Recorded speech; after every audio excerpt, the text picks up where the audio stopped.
आज या ठिकाणी आरपीआयची निघाल्यामुळे भारत जिंदाबाद यात्रा, आरपीआयची चैत्यभूमीत हिंदू मिल अशी निघाल्यामुळे भारत जिंदाबाद यात्रा, पाकिस्तानला निर्माण झालेला आहे खतरा। पाकिस्तान मुर्दाबाद करण्यासाठी ज्या पाकिस्तानने आमच्या भगिनींचं कुंकू पुसलं आणि माननीय प्रधानमंत्री नरेंद्र मोदी यांनी त्यांचा बदला घेण्यासाठी आतंकवाद्यांचा बदला मी घेतल्याशिवाय राहणार नाही असं ते म्हणाले होते। आणि पाक व्याप्त काश्मीरमध्ये जे आतंकवाद्यांचे अड्डे होते ते अड्डे पूर्णपणे हेरून त्या ठिकाणी आतंकवादी अड्डे उद्ध्वस्त करण्यात आले आणि त्यामध्ये 100पेक्षा जास्त आतंकवादी मारले गेलेले आहेत। जवळजवळ 18 ते 20 त्यांचे सैनिक मारले गेलेले आहेत। हे सगळं बघून पाकिस्तान एकदम घाबरला देश आणि त्यांनी सांगितलं की आम्ही भारतासोबत युद्ध करू शकत नाही।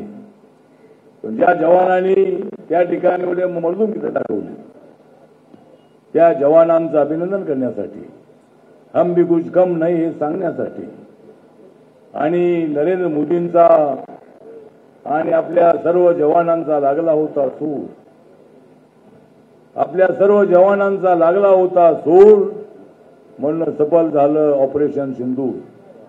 सिंदूर ऑपरेशन सफल झालेलं आहे आणि ज्यांनी आमच्या भगिनींना विधवा केलेला आहे त्यांना सबक शिकवण्यासाठी आम्ही प्रयत्न केलेला आहे। आता पीओके आमचा आहे। पाक व्याप्त काश्मीर हा पाकिस्तानच्या बापाचा नाही, तो भारताचा अविभाज्य घटक आहे आणि भारताच्या सरकारच्या वतीनं पाकिस्तानला सांगण्यात आलेलं आहे पीओके आमच्या ताब्यात द्या। जर तुम्ही पीओके आमच्या ताब्यात दिला नाही तर युद्ध करून आम्ही ते मिळवल्याशिवाय राहणार नाही, अशा पद्धतीची भूमिका आपली आहे। रिपब्लिकन पक्षाची भूमिका आहे की आम्हाला पीओके मिळालाच पाहिजे। काय काय वर बोलतोय तू, खाली बोलतोय काय तिकडे लांब उभा राहतो, तर पीओके आपल्याला मिळालाच पाहिजे अशा पद्धतीची आपली भूमिका आहे। पाक व्याप्त काश्मीर आपला आहे। देशाला स्वातंत्र्य मिळालं 15 ऑगस्ट 1947ला, त्यावेळेला पाकिस्तानने काश्मीर पासून तोडून तो 1/3 काश्मीर आपल्याला ताब्यात ठेवलेला आहे। तो पीओके आम्हाला मिळालाच पाहिजे अशा पद्धतीची आपली भूमिका है। और आज यहाँ मुकेश खन्ना जी, मैं हमारे साथ अगर रहेगी मुकेश खन्ना तुम पलट देंगे पाकिस्तान का पन्ना। तो पाकिस्तान का पलटाने के लिए जो महाशक्ति अपना जो महाभारत और जो शक्तिमान जो आपकी सीरियल आई है, तो शक्तिमान आप भी शक्तिमान है, नरेंद्र मोदी जी शक्तिमान है, हमारे जवान शक्तिमान है और मैं भी शक्तिमान हूँ।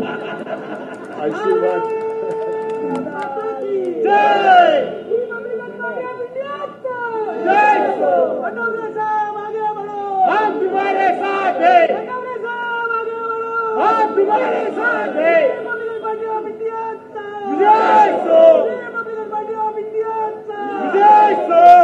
तो बस बस रहे तो म्हणून या ठिकाणी ज्यादा भाषण देने की जरूरी नहीं है। ये हमारे गौरव सिंह जी आए, कापूरी मैडम इधर आई, हमारे शक्तिमान के डायरेक्टर मुकेश खन्ना जी इधर आए। जो पारो एक फिल्म है, महिलाओं पर कैसा अन्याय होता है। अपना हरियाणा में कुछ महिलाएं वहां जाती है, उनके ऊपर अन्याय होता है, उनको शादी करके उनको छोड़ा जाता है और इस पर मतलब हमारे जो तृप्ति बभोर जो है इन्होंने अपनी एक फिल्म बनाई है, अमेरिका जाकर आई, फ्रांस जाकर आई और ये आज भी अन्याय अपने देश में महिलाओं पर होता है।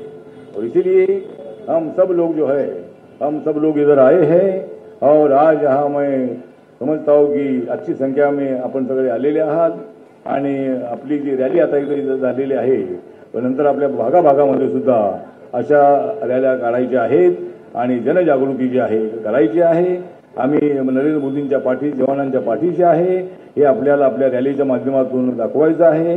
एवढंच या प्रसंगी बोलतो आणि आपण सगळे आलात त्याबद्दल आपल्या सगळ्यांचं हार्दिक अभिनंदन। जय भीम, जय भारत। जय महाराष्ट्र, जय हिंद.